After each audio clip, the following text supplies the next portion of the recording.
Hello guys, so I'm now in McDonald's. In-order ko lahat ng bago nila. I have here the Choco Lava Puff.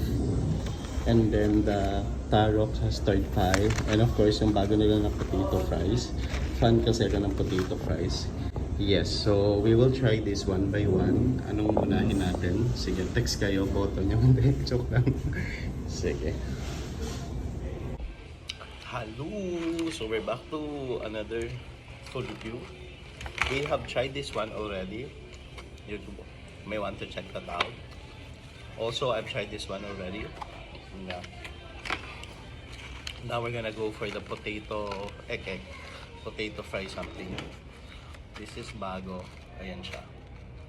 Ano okay, I'm a potato guy. Papasalad. Gusto ko yung potato salad sa Baguio. Gusto ko ng fries. Gusto ko ng anything that has potato in it. That's me. I feel like they were made for me. Ganun siya. Because I'm a potato guy. Yes. Self-proclaimed potato guy. Let's try this. Oh, sorry. Sa inyo pala dapat mo.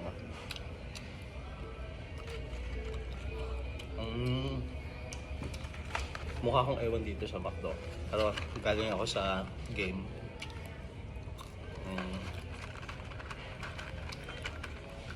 Hindi mo siya ma-appreciate pag isa-isa lang kinakain mo. Dapat kaya natin yung marami ako.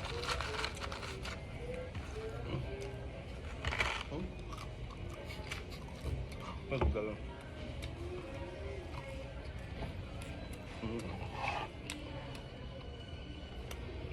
Nothing so special.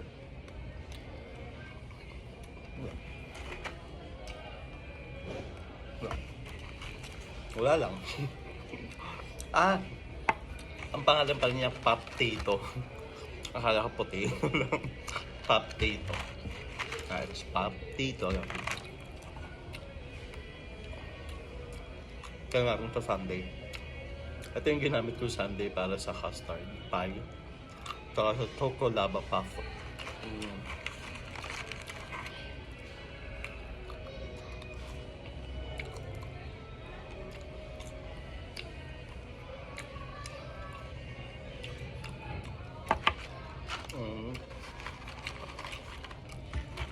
This one is, tawang ko, sabi ko nga sa inyo, I'm a potato guy. Tumataas ang expectation ko.